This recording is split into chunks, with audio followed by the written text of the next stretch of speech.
Welcome, everybody, to the NFL show on the Grueling Truth Sports Network. The NFL show, as always, is brought to you by PathOfPurity.direct.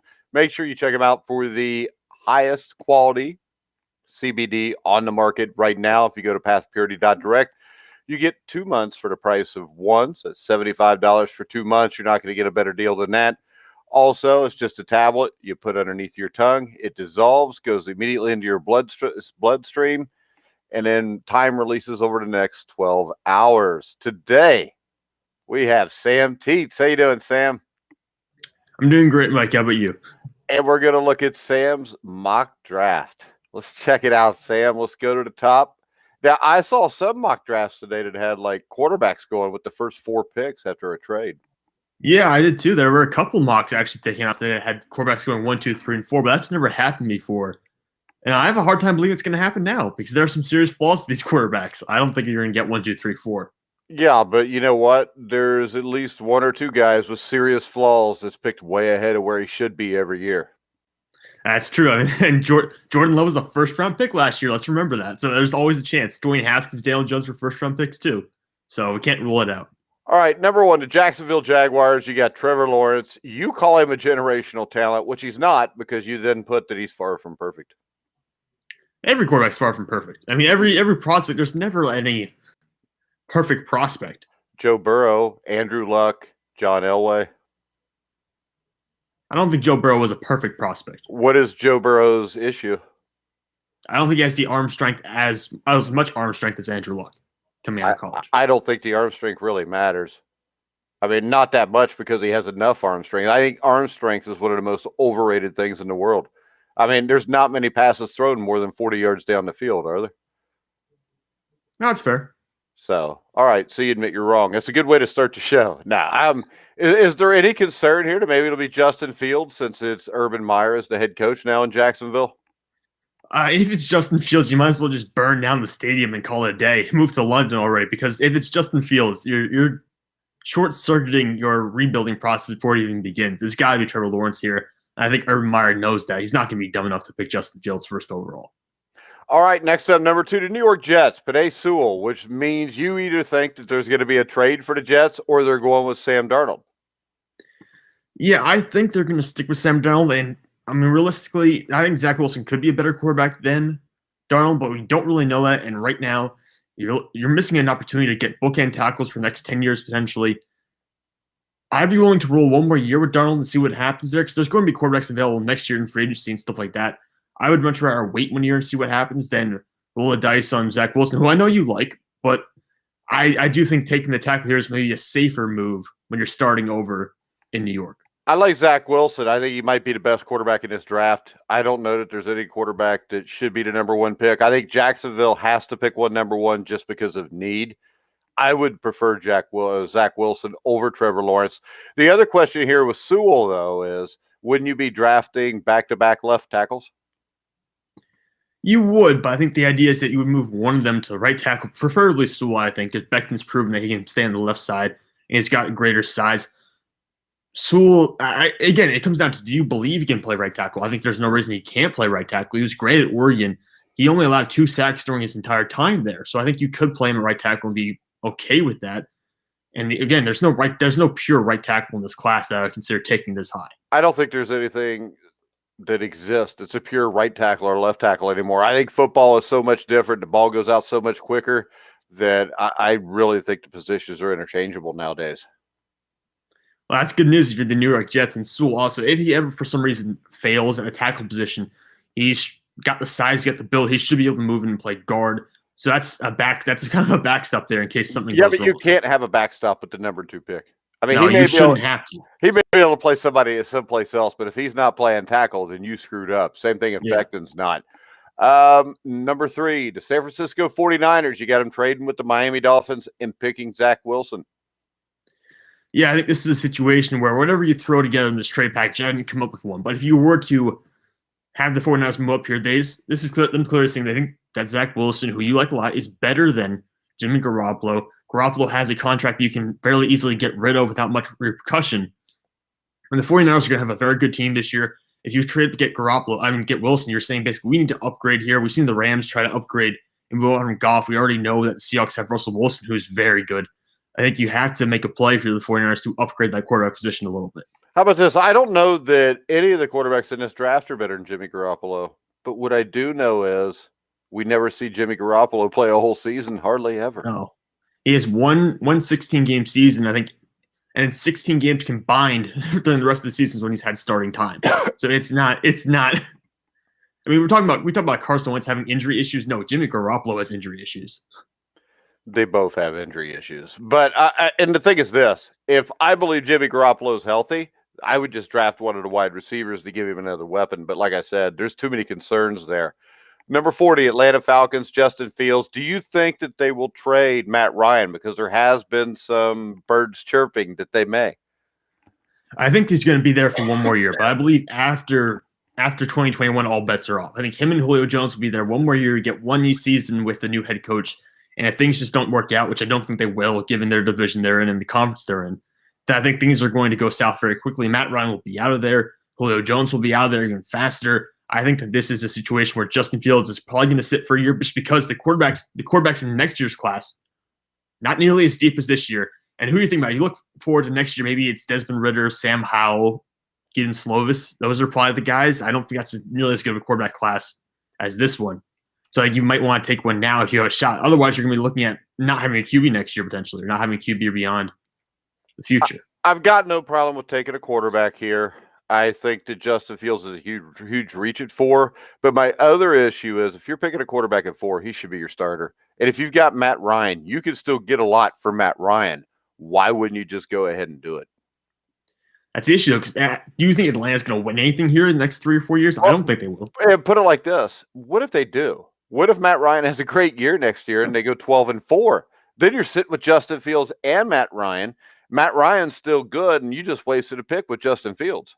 Yeah, what happens if you take a top quarterback prospect, then your guy goes out there and wins MVP and takes you to the divisional and takes you to the conference championship? I wonder what team would do something like that. I don't know. What team would do so? See, do you know the Pittsburgh Steelers should be all over Matt Ryan? They should be all over everyone. Yeah, except for Big Ben and, of course, Mason Rudolph. Number 5, the Cincinnati Bengals, Jamar Chase. On the outskirts here, this makes sense to me. I like the pick, but I would think that if Sewell's gone, Rashawn Slater may make more sense than you give them. And kind of the same thing we talked about the Jets with the 2 tackles, with Jonah Williams and with whoever the tackle would be here. And, I mean, I don't know. To me, if I'm the Bengals, I have a hard time passing up the tackle. No, I totally get that because Slater has put some good tape up in college. Remember when he played Chase Young? He actually did a really good job against Chase Young when they matched up. So that's something you can look at and point to. That's great tape there. My one question for Slater is the value for Slater that he's a really good tackle, or is that he's just a very good offensive lineman who can play almost anywhere along the line? Where is the true value there? Is it the fact that he's a superstar tackle, or is he just a very versatile offensive lineman? Whereas Jamar Chase, I think Jamar Chase is one of the 5 best players in this entire draft. He's not one of the 3 best players in this entire draft. He might be the best player in the draft. I honestly think him and Kyle Pitts are like far and above most of these guys in the draft right now. I have Kyle Pitts issues, but we'll get to that in a little bit. Number 6, the Philadelphia Eagles, Devontae Smith, Alabama. So you could reunite him with Jalen Hurts. Last year, they picked Jalen Reagor over Justin Jefferson. That didn't work out too good. You don't know what's going on with Carson Wentz here. Is there any chance the Eagles could grab a Trey Lance? You know, that'd be funny if they did. I remember Howie Roseman, their general manager, saying last year they wanted to be a quarterback factory, and you could certainly do that if you get a Trey Lance here. It would be a little ridiculous if you go out and do something like that. I think the difference between Trey Lance and Jalen Hurts, I don't know if there's a huge gap there that you want to invest a second-round pick on Jalen Hurts last year and then a first-round pick this year. But if you believe that Trey Lance is the guy, you've got to take him here because you will not have Carson Wentz, presumably. He's going to be traded, it sounds like, indefinitely. And the only quarterback, because they're talking about Chicago and Indianapolis, the only quarterback you could trade for from either of those spots is Nick Foles. And I don't care what Nick Foles did in the past. Nick Foles is not going to be a starting caliber quarterback, even if it's with the Philadelphia Eagles. Jacoby Brissett? No, he's a free agent. Oh, yeah, that's right. We'll go out and sign him. I like him better than all of them anyways. Number 7, the Washington football team. You got him taking Trey Lance. I have a lot of questions about Trey Lance. And the big one is we only saw him play one game this year, the quality of competition he plays. When I watch the film, to me, he's just, he's a lot like a Dwayne Haskins or a Justin Fields, where I don't know if they can throw you open, and I don't know, and you've got it here as I read this, I don't know if he can throw the ball into tight windows. Yeah, I think he has the most obvious misses on the tape. And so the tight window accuracy is going to be a concern there. He's got maybe the strongest arm in this draft class, but you already said arm strength doesn't always matter. Sometimes it's more accurate. When you look at it, are there more misses from guys that are drafted in the first round highly that have great arm strength, or are there more misses from guys that have great pocket presence and can make any throw within 40 yards?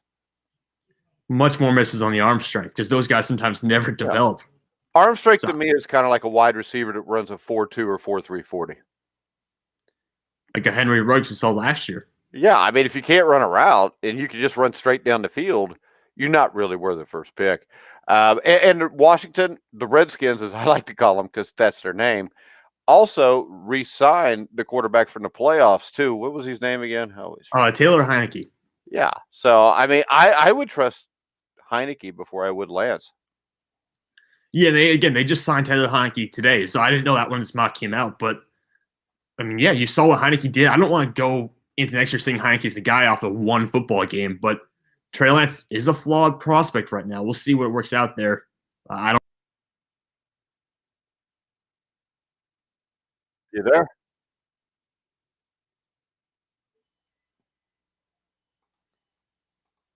Oh, you're quicker at getting back now.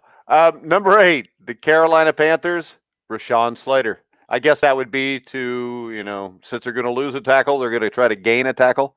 Well, Russell Okung is too, I guess. But yeah, they're losing both their tackles, or both the tackles they had pegged as stars going to last season. So they're going to need at least someone to come back.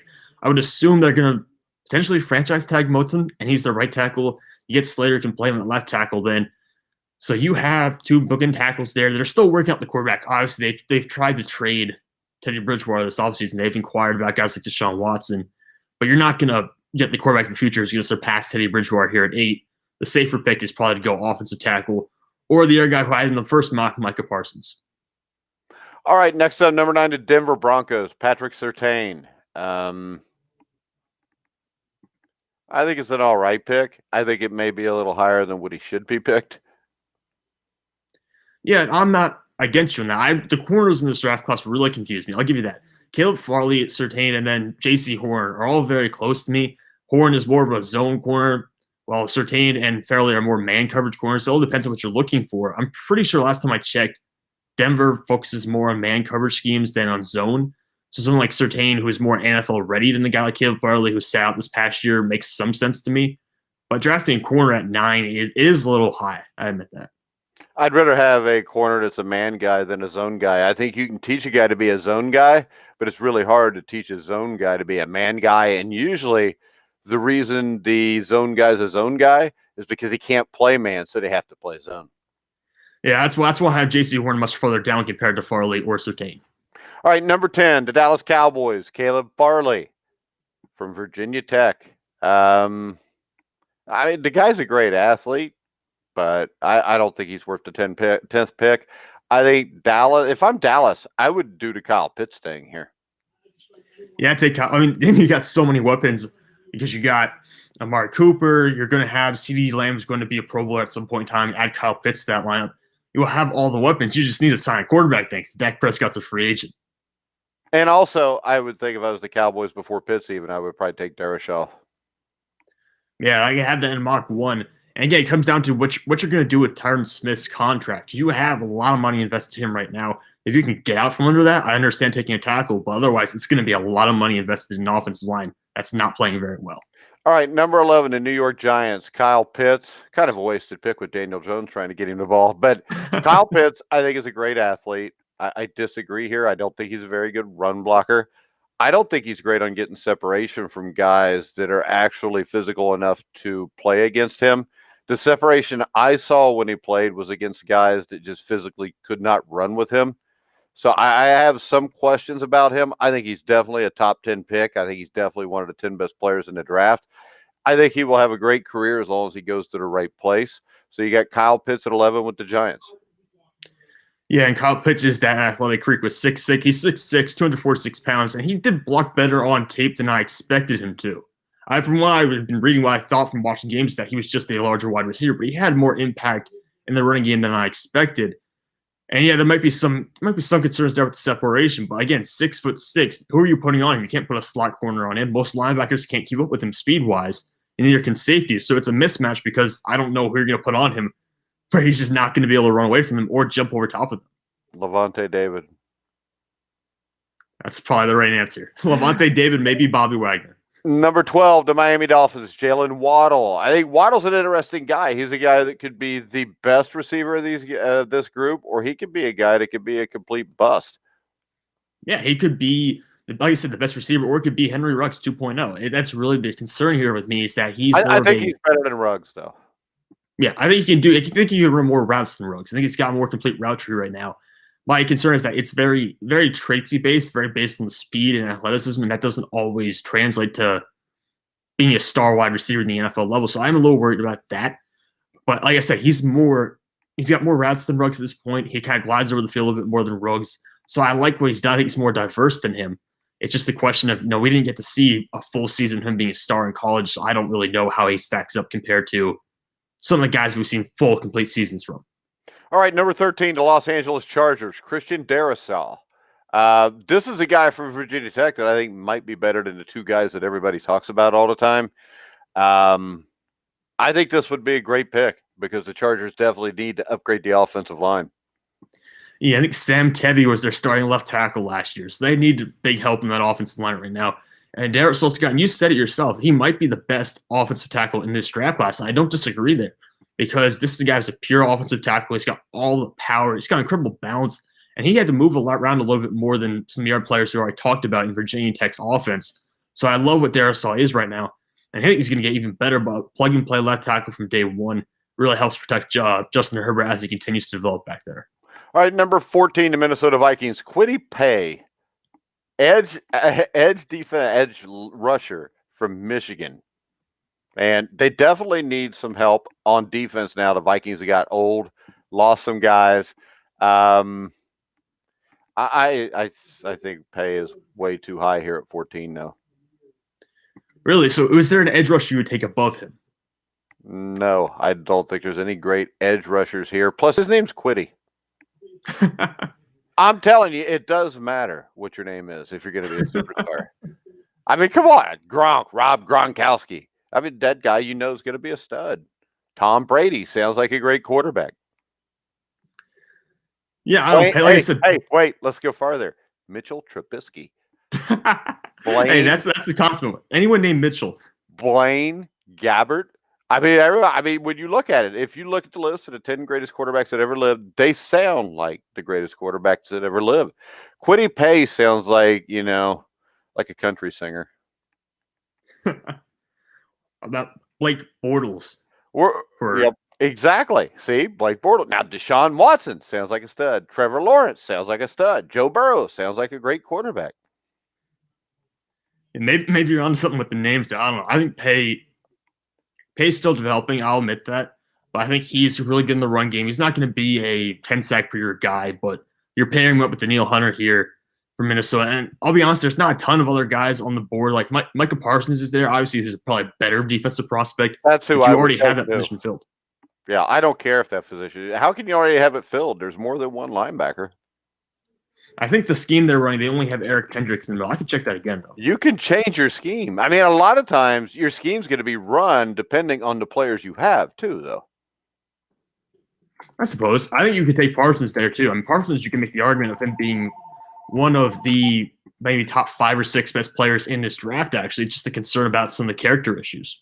Yeah. Well, number 15, the New England Patriots, Micah Parsons. I think this would be great for him. He faced accusations of hazing. Can you go into that for me in more detail? Yeah, I think there was some concerns about, I think it was some like sexually based hazing or something like that was going on with him and one of the younger players on the team. There was also another guy named in the case, so I don't think Parsons What's sexually based hazing mean? That could be It could be a lot of things. I didn't read too much into what it meant, but it was not. It didn't sound very pleasant from the sounds of it. So I don't. From what I heard, Marshall Parsons is not like the main person named in it, but there are other people on the team who are named in it, including Yetur Gross-Matos, who was a guy who got drafted last year. So there have been some issues there. And if you're messing around with one of your teammates like that, I don't know if you want that kind of guy in the locker room. All right, next up, J.C. Horn is Arizona Cardinals out of South Carolina. Maybe the best corner in the draft, but that's not saying a whole hell of a lot. But I think 16 is about where he should fall. Yeah, and he's primarily a zone corner. He does decent in press coverage, but pure man coverage is a big concern there. If you're Arizona, you're losing guys like Drake Kirkpatrick and Patrick Peterson in free agency, so that's a lot of snaps you have to make up for here. If someone like Kyle Pitts for some reason fall this far, I think you take Kyle Pitts, but I don't see that happening. I mean, J.C. Horn, this just fills a position of need. I think everywhere else, your offensive line was surprisingly good this past year. There are a bunch of holes in your defense, but I think corner is the top priority. Jalen Phillips, Las Vegas Raiders, 17. I think you get him way too high. I think the issues with the concussions will scare teams, and somebody will get a steal in the second round. I mean, if he falls to the second round, that would be an awesome pickup, though, because if, of course, he gets concussion in the first round of his rookie season and he retires again, then obviously you've missed out on a lot of value there. But if he's healthy, if he plays, that's a huge risk. Oh, yeah, it is. But if he plays 7 or 8 years, you're looking at a guy who arguably has the most diverse pass rush set of any edge rusher in this draft class. Yeah, hopefully he'll fall to the second round and the Bengals will pick him up. All right, number 18, the Miami Dolphins, Jeremiah Owusu Koramoah. Yeah, you got it right. I'm a bad man. From Notre Dame is going to the Miami Dolphins. At least that's what you think. A little smaller than what I think people would want. I don't see him being a guy that should be picked this highly. I think he's more of a second-round guy.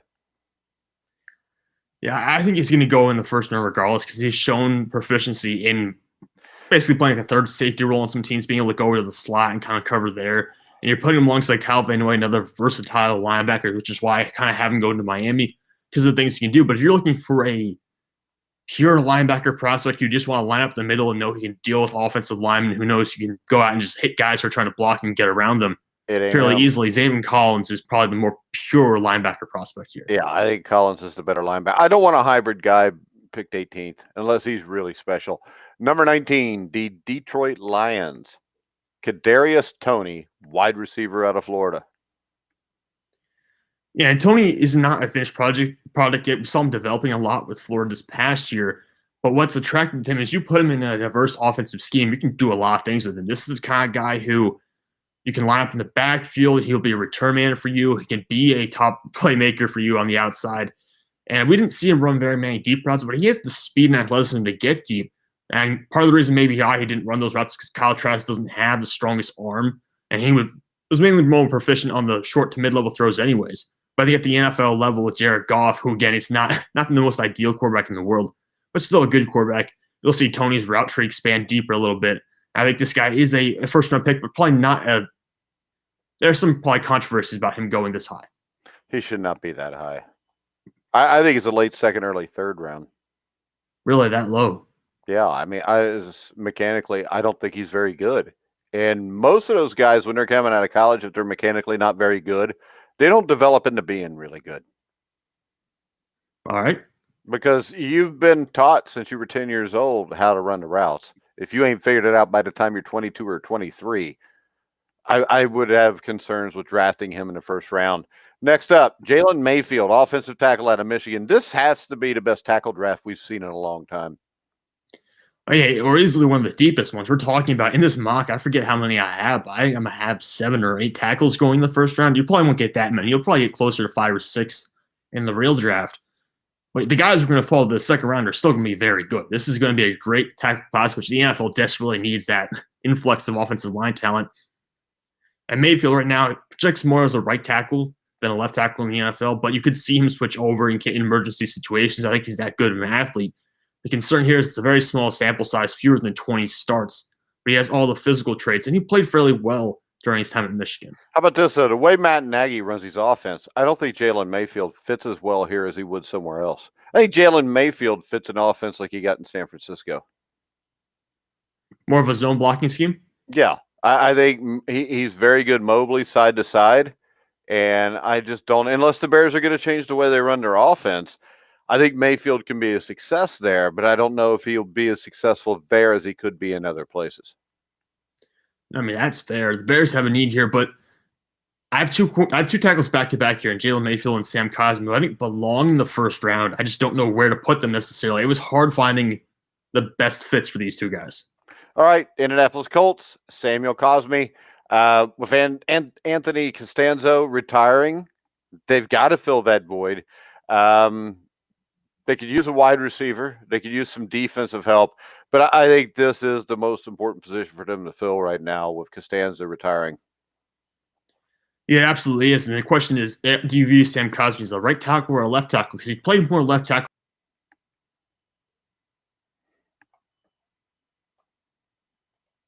We lost Sam again. He'll be back right in a minute. There he is. Sorry. All right, go ahead. I don't know what the hell you're doing, but stop doing it. Go ahead. Yeah, I don't know why I keep getting dropped out like that. But like I said, Sam Cosmi's experience at both right tackle and left tackle in college. It's just the question of what do you view him as coming out? If you view him primarily as a right tackle, then this does not make any sense whatsoever because you already have Braden Smith, who was a great right tackle. If you view him as a guy who can play left tackle, then this opens the door to potentially adding this guy and plugging in as a starter day one. Yeah, I don't think he's very good. But number 22 to Tennessee Titans, I just don't.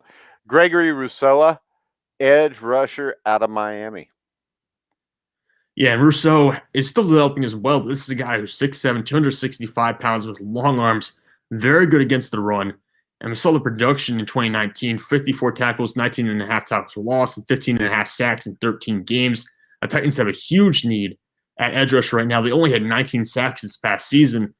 It's just a question with Rousseau. You only saw one great season of production. He opted out this past year. So a little bit of concern with the sample size there. I think there's a lot of concern with this guy. I don't think anybody should pick him in the first round, but what the hell do I know? Number 23, the New York Jets. I like this pick. I usually don't like running backs in the first round, but you got Najee Harris out of Alabama coming there. I think Najee Harris was the best running back in football, in college football. They have to transform the offense as you put in there. And when you got Sam Darnold or somebody else, Najee Harris makes your offense more diverse right away. Yeah, this is a guy, when you just watch him play behind Alabama's line, the poise, the patience, the way he runs through defenders, and he's got more power than I think some people realize. Doesn't have home run speed necessarily, but can run away from guys in the open field. So I like Harris here a lot just because you really need someone to replace Frank Gore if you're the New York Jets. And Najee Harris is the best running back in his draft class. All right, number 24 to Pittsburgh Steelers. Tevin Jenkins, offensive tackle out of Oklahoma State. Yeah, I'm not in love necessarily with the Tevin Jenkins pick here. I do think Pittsburgh has to go offensive line, at least two of their first three picks in this draft. And you're kind of getting down to like the tier 2, tier 3 offensive linemen at this point. Guys like Jenkins and Eichenberger down here. Jenkins played both tackle positions in college along with right guard. You're losing a guy, Matt Fiedler in free agency, who played both tackle and guard for you the past 2 seasons. So Jenkins has the experience at both spots. You can move him in and playing wherever along the line where you have holes, and you're going to have a lot of holes. So you're drafting this guy not only for his starting capabilities, but also for his diversity and his ability to play multiple positions. I hope you guys pick him. You don't like him then. That's been telling me you don't like him. He leans. I mean, any guy you see leaning forward when he's blocking people is going to fail in the NFL. And most of those guys never learn to not lean. Because trust me, I watch Cincinnati Bengals linemen do it all the time, and they never learn. Number 25, the Jacksonville Jaguars via the Los Angeles Ram, Liam Echenberg from Notre Dame. Yeah, and this guy, there are some concerns here. Like I said, him and Tevin Jenkins are getting down to a class where you have more concerns. I think this kid's much better than Jenkins.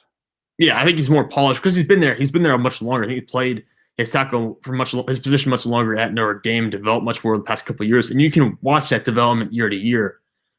But he's very good at the running game. He's a tremendous run blocker. And if you're Jacksonville at this point, you kind of have to add to that offensive line. I know you took Cam Robinson and Juwan Taylor in past drafts, but neither one of those guys has really worked out here. I think Eichenberg's a clear upgrade over both those guys. All right, 26. I do not like this pick. The Cleveland Browns, Zavin Collins. I think this would be a great pick for the Browns. I like this guy. Yeah, I do too. I think there's a chance he's the best linebacker in this draft. I know Micah Parsons is here as well, but I think we've seen more from Collins in coverage situations, and I love what he did in college. And he's probably the most versatile linebacker in this draft class. So like adding him would be huge for Cleveland. This is automatically maybe your second best player on defense behind Myles Garrett. All right, 27, the Baltimore Ravens, Jason Owe, edge rusher out of Penn State. I don't know why they would do this here. They need offensive linemen or they need a receiver.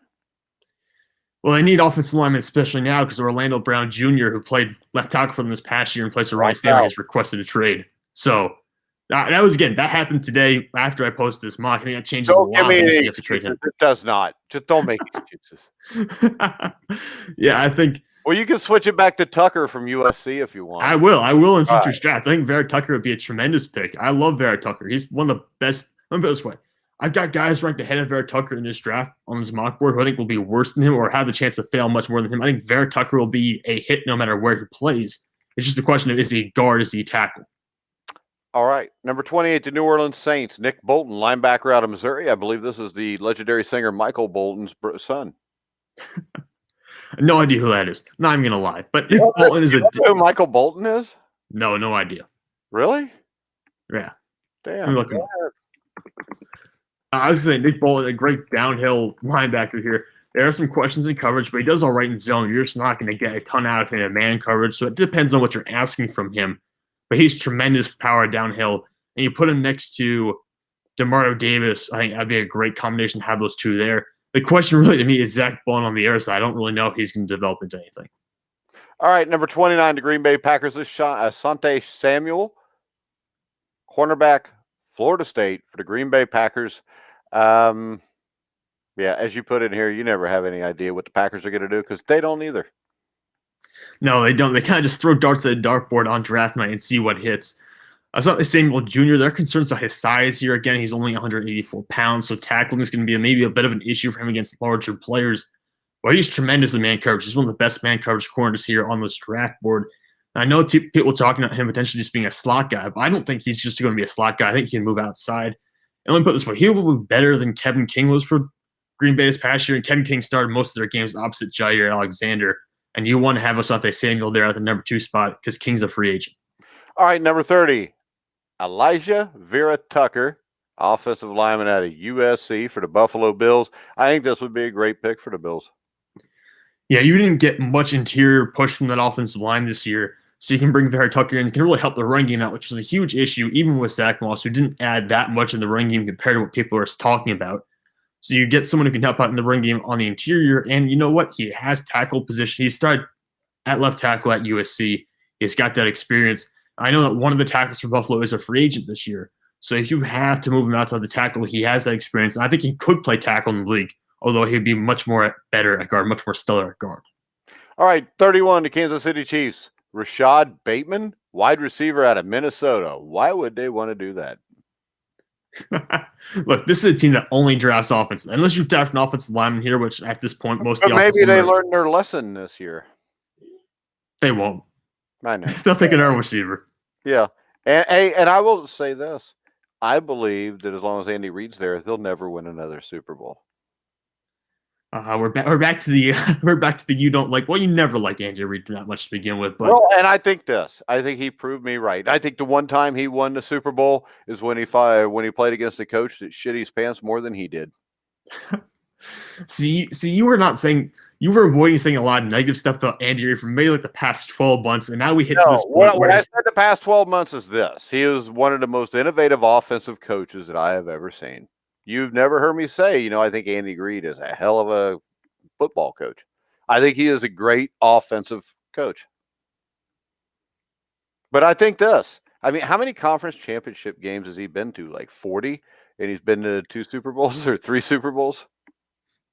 Yeah, that's right. He got there with Philadelphia almost 4 or 5 times maybe. Yeah, in a row. So the thing is this. When he plays Bill Belichick, he loses. When he plays Bruce Arians, he loses. When he plays Shanahan, he wins. So I think a lot of that's matchups. It's just like the Colts and everybody, well, Peyton Manning did win Super Bowls. Nah, Peyton Manning beat Cam Newton and Rex Grossman. He Well, lost. let's be honest. He lost. Von Miller beat Cam Newton. That's kind of my point, though. Yeah. They didn't win because of Peyton. Would Peyton throw in that game 150 yards? I think he had more turnovers than touchdowns that game, I'm pretty sure. Well, and he threw a couple picks in their first Super Bowl win. And, of course, he threw the game-winning touchdown against the Saints. Yeah, to the wrong team. Yeah, but still a game-winning touchdown. That's true. 32 to Tampa Bay Buccaneers. I think this is hard to pick right now because you don't know who they're re-signing. Christian Barmore, defensive tackle, Alabama. Go, Sam. No, I just say he's got great power. He's fairly productive this past year with Alabama. There are some concerns here that he's not maybe as mentally mature as you want him to be, and so there are some concerns that he won't transition precisely to the NFL. But assuming you don't resign Ndamukong Suh here, so I think you will prioritize resigning Shaq Barrett and Levante David on that defense. And Suh, who could ask for anywhere between $7 to $9 million for one season, you probably won't resign him. Barmore can step in and play that position almost immediately based on the way he played at Alabama. You put him next to Vita Vea. I think that's one of the best interior duos in the NFL. All right. And, of course, Tyler Heineke for the Washington Redskins. Actually, he signed like a $4 or $5 million a year contract. So I think that it's possible they actually do give him a shot to be the starter. Yeah, no, they've invested a decent chunk of money in him. Not as much as the Saints invested in Taysom Hill this past year, of course, but they invested close to $4.5 million in him per year. All right. Who's going to be the worst team in the NFL in 2021? Oh, in 2021. Who was bad this year? I'm trying to remember. I think it's not going to be the Jets for once, I don't think. But I can almost see Atlanta. Atlanta would be like my sleeper pick. I think the Falcons will be pretty bad this coming year. I think it's the Texans or the Lions. Oh, yeah, Texans, yeah. Texans and the Lions, I think, are an easy pick. Yeah. And I go Texans. Yeah, Houston's the right pick there, especially if they get rid of Deshaun Watson. Whoever they get for Deshaun Watson is not going to be nearly good enough to save that franchise. All right. How about this one? Which new coach will post the most wins in 2021? The most wins? Well, the Chargers' job is probably the team with the most talent. They just got a new head coach, but I'm still going to go with Robert Saleh. I like him the most of these guys. I think Brian Flores won, was it 6 wins in his first year with the Dolphins? If Saleh gets 5 wins. All right. Well, I don't know. I'm still going to go with Saleh because he's the coach I like the most out of all of these guys. He's the coach I like the most too, but I would say Staley with the Chargers just because I think with the Broncos and Raiders, you really only got to deal with the Chiefs.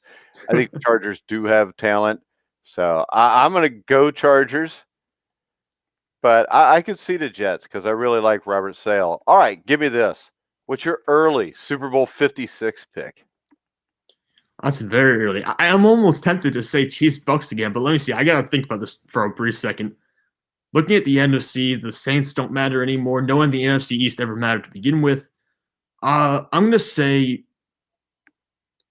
I don't really want to bet against Tom Brady, but if I was to bet against Tom Brady, I would say San Francisco 49ers versus Buffalo Bills. Now I got to change my pick. What, did you pick Buffalo or San Francisco? I would be Buffalo beating San Francisco in the Super Bowl. Oh, really? Yeah. And I'll tell you, I think the Rams are a team people got to watch. I think the Rams could challenge and maybe beat out the Niners, especially if Jimmy Garoppolo stays the quarterback for the Niners. Just injury issues. Plus, I just think Matt Stafford is hands down better than him. No, Stafford's definitely better than Garoppolo, and he's definitely better than Goff. It's just a concern there with the Rams are going to lose a bunch of players. Their defense is not going to be as good as it was this past season. So I'll be interested to see how this pans out. They are going for it, though. They only have about a 2-year window left in LA. I'm going to say Bills-Rams for the Super Bowl. Just so I can respect that. All right. Who's your pick to win next season's MVP? The MVP. Who's set up? Josh Allen's up there. I think Josh Allen has to be one of the top candidates. We don't know where Deshaun Watson's going to play yet, so I don't want to say him per se. I'll go with Josh Allen because I think it's going to be him, probably Patrick Mahomes, and Deshaun Watson will be the 3 top candidates. All right, I'm not going to pick Watson because I don't know where he's playing yet, and I'm going to go Matt Stafford. Yeah, I see. That's a fun one. I mean, I just think you're putting him with a high-level offensive coach on a playoff team. He's never really had that. And, I think Sean McVay did prove that he is a solid football coach this year. I think offensively he's really good. And I think Stafford goes play action all day with this team. They'll be able to run the ball. I think he throws for 4,700 yards and 40 touchdowns, and the Rams win 12 games. I could see it happening. It's gonna be fun though to watch. I am really intrigued to watch the Rams because they're either gonna be really good or they're gonna be an 8-18. I still worry about the back injuries though. Yeah, because back injuries, they never really go away, do they? They kind of just nag you for the rest of your life almost. All right. What is the most interesting team headed in there for this offseason? For this offseason, I'm gonna say Tampa Bay. I think Tampa Bay is the most interesting team because all the pieces they have out there.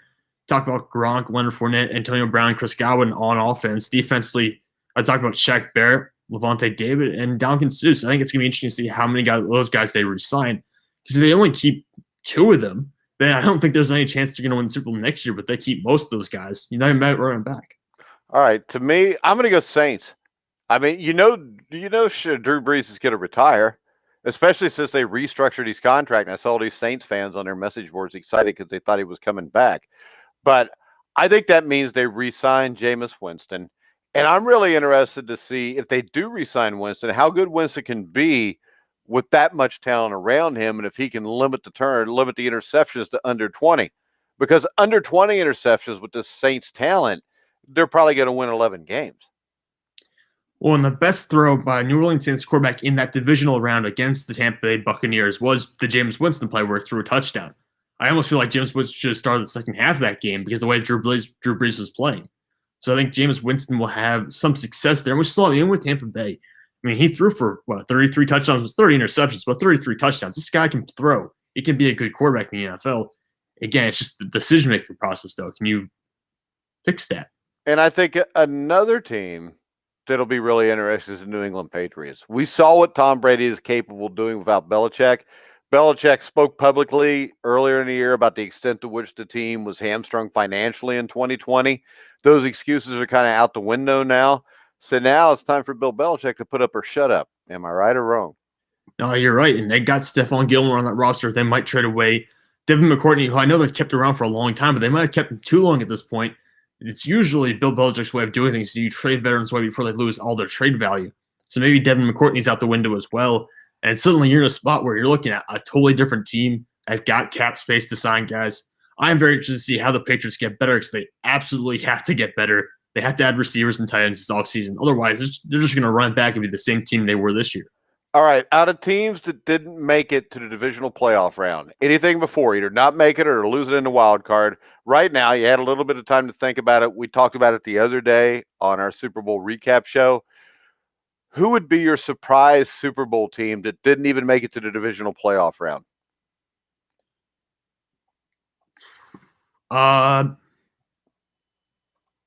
Titans. I'll go with Titans. I'll say Tennessee. I'm not in love with that pick, but I think Tennessee is a decent one because they have Derrick Henry. I think Derrick Henry will still have 1 or 2 more really dominant years. You got Ryan Tannehill, AJ Brown. You have the offense there. It just, can they fix the defense this offseason? All right, I'm going to go crazy. I'm going to go Washington. Oh, that is crazy. Because I believe this. I believe, why are we like that with you small and me big? I just actually flipped on there. Okay. But Washington, to me, one crazy Deshaun Watson trade away from being a contender. And in the NFC East, that means they make the playoffs. Then it's just win a couple games. And I think we saw, it's not like Tampa Bay. Tampa Bay had more trouble with Washington than they did Kansas City in the playoffs. I think they had more trouble with them than they did Green Bay. So, I mean, when you look at that, what wins football games? Ability to run the ball. They got Gibson. Ability to play offense and defensive line in the trenches. They've got that. You give them Deshaun Watson, it could be game over in the NFC. Now, I don't know if they're going to give up enough or if they've got enough to give up.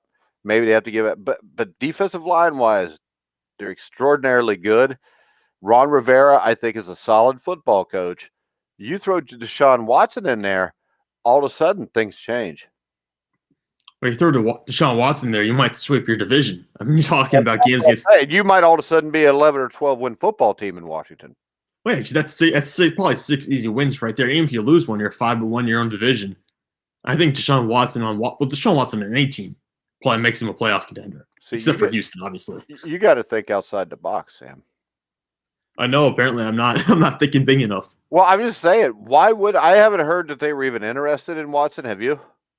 No, I haven't. But why would you not? I mean, you got Heineke, which $4 or $5 million a year for a really good backup quarterback is not bad. Hell, you could even all of a sudden now trade Heineke as the starting quarterback to Houston. I don't think Houston's going to view Taylor Heineke as a starter after one really good game. Well, the problem is this. Houston at one point or another is going to be hamstrung because Deshaun Watson doesn't want to be there. And the longer this goes on, the more chances are that they're going to have to drop their demands on what they want, especially if Watson finally just says, hey, I want to go here or here. And if you're not going to send me there, I'm not playing this year. I'm going to sit out. Yeah, I think he will do that. He's going to force them to trade him somewhere. And the thing is, unlike Le'Veon Bell, Deshaun Watson's a quarterback. He's got a leg to stand on. You could get James Conner to be an average running back and get by. You can't bring somebody else in to be an average quarterback, get nothing out of your franchise quarterback, and continue to play. Well, I mean, we talked about it. It's going to get worse from here on out. Look at what happened when Dak Prescott was negotiating an extension, how it kind of got worse for Dallas over time. It's going to be a similar thing. These extensions or these holdouts for trades, they don't get better over time. They get worse. So if you're the team, you have to recognize that he's not going to play for you. You have to move on. All right, Sam, anything else before we knock it out of here? No, I think we talked about basically everything we wanted to cover today. All right, guys, we'll be back at 1 tomorrow. Make sure you check out PathPurity.direct. 2 for 1, 2 months CBD for the price of 1 at PathPurity.direct. Make sure you check out Sam Teets on Twitter at SamTeets33. You can follow me at Grueling Truth. Go like our Facebook page. I think we're up to like 116,000 followers now, Sam. Yeah, we're really cranking out. We were only at what? Was it 100,000 maybe a week ago? 100,000 last Monday. So we're picking up a couple thousand a day. Not too bad. So make sure you go check that out. Make sure you go to Rockfin. We'll have some exclusive shows on there. But for now, for Sam Teets, I'm Mike Goodpastor. You've been watching and listening to The Grueling Truth